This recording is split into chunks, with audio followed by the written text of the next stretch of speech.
गुरुवार को पीएम और वित्त मंत्री की मुलाकात के बाद दूसरे राहत पैकेज का खाका तैयार ही हो रहा था कि आरबीआई ने भी दूसरे राहतों की पोटली खोल दी। 27 मार्च को जब आरबीआई गवर्नर ने एमपीसी की बैठक के बाद रेपो रेट में कटौती का ऐलान किया था, उसके बाद से अभी तक आर्थिक हालात और गंभीर हो गए हैं।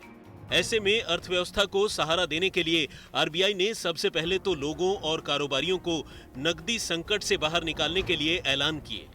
इसके तहत नकदी बढ़ाने के लिए 1 लाख करोड़ रुपए का ऐलान किया गया है। इनमें माइक्रो फाइनेंस इंस्टीट्यूशंस और एनबीएफसीज को 50,000 करोड़ रुपए दिए जाएंगे। रीफाइनेंसिंग के लिए नाबार्ड को 25,000 करोड़, सिडबी को 15,000 करोड़ और एनएचबी को 10,000 करोड़ दिए जाएंगे। बैंकों को अपने फंड का 50% टीएलटीआरओ 2 के तहत स्मॉल और मिड साइज एनबीएफसी में इन्वेस्ट करना होगा। इसके साथ ही रियल एस्टेट लोन को एनबीएफसीज 1 साल के लिए बढ़ा सकते हैं।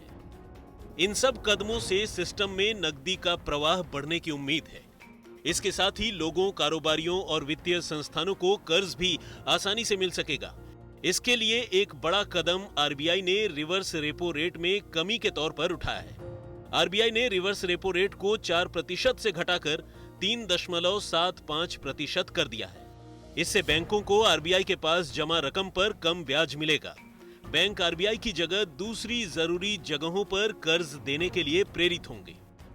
आरबीआई का मानना है कि अब बैंक आरबीआई के पास रकम रखने से कतराएंगे। On April 15, the amount observed under reverse repo operations was 6.9 lakh crore. Earlier, what I had given about the system liquidity, that was net. That is the difference between the repo and the reverse repo. What I am now saying is one way of flow at the end of every day, how much flows from the system into the RBI through the reverse repo window. That has been in the order of, on April 15th, the RBI absorbed rupees 6.9 lakh crore through the reverse repo window. So that much of surplus was available with the system.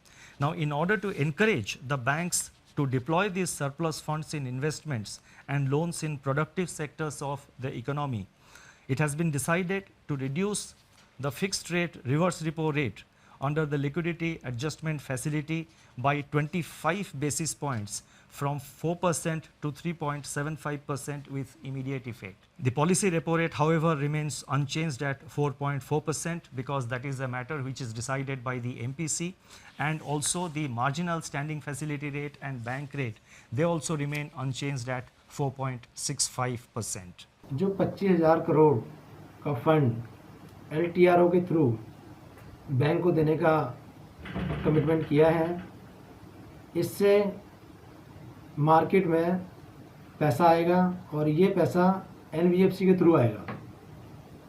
जब NBFC को पैसा कम rate पे मिलेगा तो market में उन businessman को भी ये पैसा कम रेट पर उपलब्ध कराया जाएगा।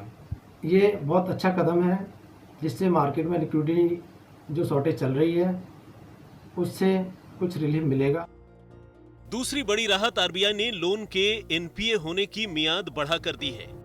इसके लिए 1 मार्च से 31 मार्च तक की किश्तों पर दिया गया 3 महीने का मोरेटोरियम मिलाकर एनपीए 6 महीनों तक बढ़ा दिया गया है। आरबीआई के इस ऐलान से उम्मीद है कि लोगों और कारोबारियों को कर्ज चुकाने की क्षमता में आई कमी से उबरने का मौका मिलेगा।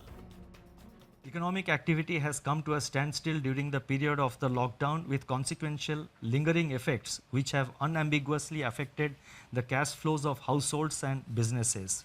On March 27, the Reserve Bank had permitted lending institutions to grant moratorium of 3 months on payment of the current dues falling due between 1st March and May 31st.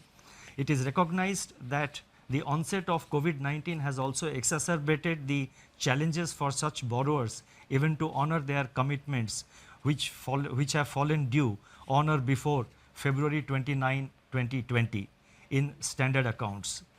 The Basel Committee on Banking Supervision has taken cognizance of the financial and economic impact of COVID-19 and very recently announced that the payment moratorium periods, public or granted by banks on a voluntary basis relating to COVID-19 outbreak, can be excluded by banks from the number of days past due in respect of NPA recognition.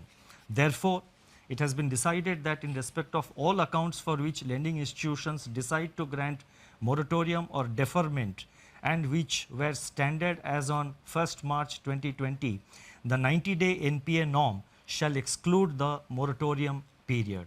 That is, there would be an asset classification standstill for all such accounts from 1st March to 31st May 2020. ये जो impact आज आया है, जो business आज बंद हुई है, इसको आगे चलकर इम्प्रूव करते करते साल से 2 साल लगेगा, जो पास्ट का कैश फ्लो में आने आते। तो उसके लिए इट इज़ इम्पॉर्टेंट कि जो बैंक्स हैं, जो फंडिंग कर रही है, उन पर छोड़ा जाए, वो हर कस्टमर को अपना असेस करे, क्या रिक्वायरमेंट है, फ्यूचर में क्या होगी, उस बेसिस में कैश फ्लो को फंडिंग और रिस्ट्रक्चर किया जाए।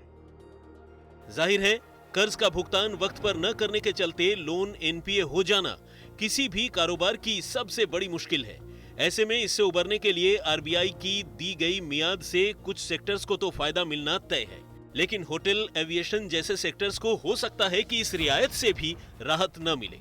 अब आरबीआई इन सेक्टर्स के लिए अलग से क्या राहत लाता है, ये देखना दिलचस्प रहेगा।